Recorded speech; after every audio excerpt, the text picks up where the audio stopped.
and welcome. These are horse racing selections for Wednesday the 25th of September. I am flatcapcallum and I'm hoping you are all very, very well. Alright, we had nothing on Tuesday. It had been quiet Sunday, Monday after the excitement of Saturday.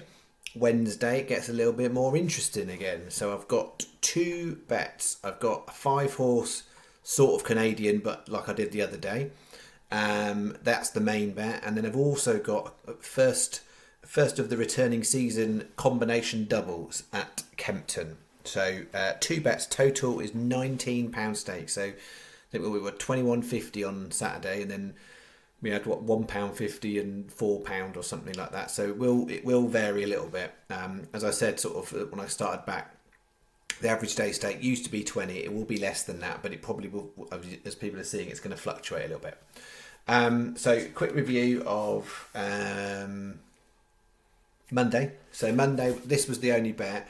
Sadly, the big price one went as a non-runner. I should have really said as well. So one of the things that was interesting about this race is there was 4 non-3-year-olds. The rest were 3-year-olds. And what I looked at is not specifically. This one of the many angles I looked at is the 3-year-olds really were pushing a bit of value elsewhere in the market.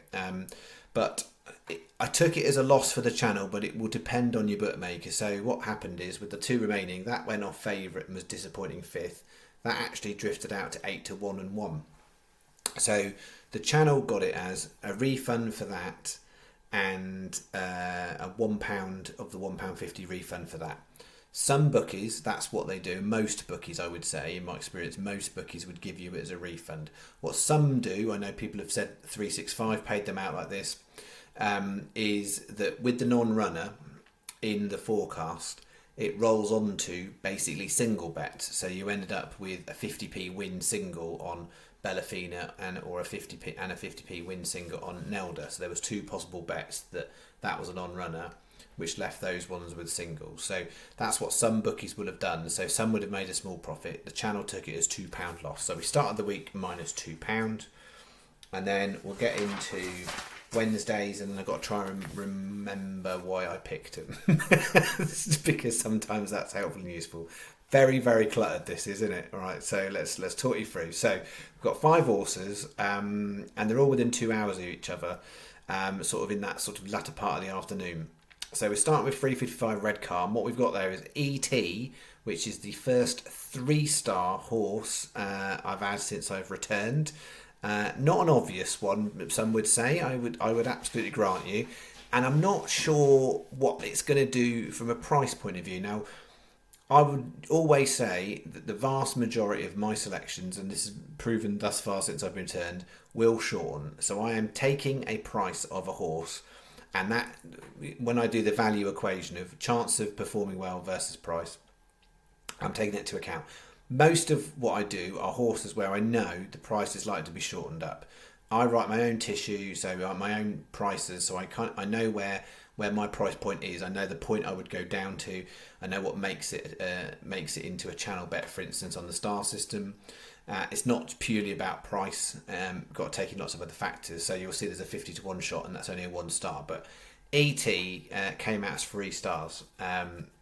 So it's been running very consistently this year without pulling up any trees, and that's since it moved to John Wainwright. It used to be trained by David O'Mara, and it was only like 4th of 8th last time, but only beaten a couple of lengths. So I don't see, and the reason I was talking about the price, I don't see this one massively decreasing. I don't think it's a horse that other people are going to get into. So I wouldn't be surprised if the price even went up a smidgen, but it doesn't look like a winner waiting to happen. But from a place point of view, it is absolutely more like it's like an even money chance to place is how I would take it. So it's coming down the handicap mark. It's not down anymore for the last run, but it's run even better than that. It's its best runs this year have been over the distance on decent enough ground, but wouldn't mind a bit of good to soft if that's what happened. And it's run its best races at Redcar and Ayr. So there's nothing in the race that I thought, that's there's no heroes in the race. So eventually this horse will pop into a frame placing, So I don't know how well I've explained that, but yeah, it doesn't sound the most convincing on paper, and I've probably not done it justice. But the way that it worked on the star system is, from a win point of view, it's probably not too bad. But the place value is where the biggest value lies with that horse. So ET 3-star, and then we've got 420 Listowel. Now I've been waiting because when I went through everything yesterday, and I got nothing for the channel, I looked at the Kerry National already. And absolutely, that horse is in. So Bustleton is the one that's in there. We backed it last time at Galway Festival.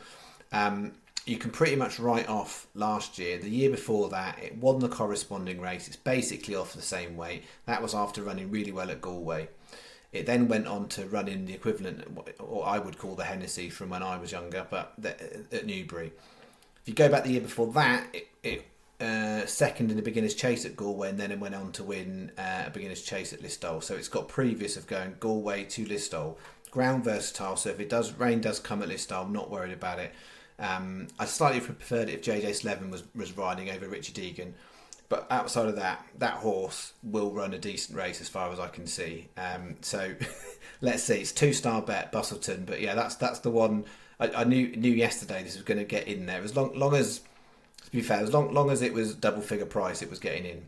And then we go 427 Kempton, Purple Poppy. I've got a couple of basement grade ones which I was a little bit in an R in, but Purple Poppy's in. It runs consistently well at Kempton. Last year it was never out the first 4 at Kempton. 7 furlongs I think is optimum. Last 3 times it's run at Lingfield over 6, and I think it wants to go back to 7 furlongs, so I'm expecting a slightly better performance. And again, unlikely winner, only won once in its life, but place terms 25-1, so you're getting 5-1 on a place. Really, really good. Then we're taking an absolute flyer, some would say, on the 525 Listowel. It's in the bumper. 14 runners is not ideal, but that horse, if the ground stays decent enough at Listowel, I prefer it to stay decent for that horse, but there is a bit of rain in the air. It's got the single best piece of form on decent ground in a bumper over 2.5. It was at Wexford, different course. But that horse has got good point-to-point form. So from a distance point of view, a lot of those will be stepping up to 2.5 for the first time on a bumper, and a lot of them have got their best piece of form on softer ground. It's a very small time trainer owner. On that basis, the price has been massively inflated. So not sure what the market's going to do with it, but 50s is good, really good. So 1 star is Born Bright, and then finishing off 540 Redcar. Asmund 2-star bet, again basement grade. I ummed and ahed again, similar to Purple Poppy, similar kind of thing. It's not been at its best, this one, but again Redcar I think will bring the best out of it over that distance. I think is it 7 furlongs. You're getting 5 places with most bookies. So what we've got there is 10 times 20p win doubles, 10 times 15p each way trebles, 5 times 15p each way 4-folds, and a 25p each way 5-fold. We've got a 150 win single on ET, and we've got 75p each way singles on the other 4. Sky our best, then 365 Hills, 888 Unibet, Betfred, Betway, Ball Sports. All right, 1450. I'm speeding up. I think I might have to go and do some milk for a little person. Second bet, little saver bet here on Kempton. Did have a debate about whether I just leave it out altogether, but it's just viable for me. 7 o'clock, Licio, Malik Alrik, I think, and Grenges. I can't say any of those names, can I? 7:30, Arctician, Giant, and Sandy Paradise. 9 times 25p each way doubles. Put them all in. There's 9 possible combinations. 9 times 25p each way is £4.50. Bookies here, not everybody's 4 on that one, most are on that one. So Sky, 365, Paddy, Betfair, Unibet, Betfred are your best places. Alright, that's me for today. Thank you very much. See you tomorrow. Bye bye.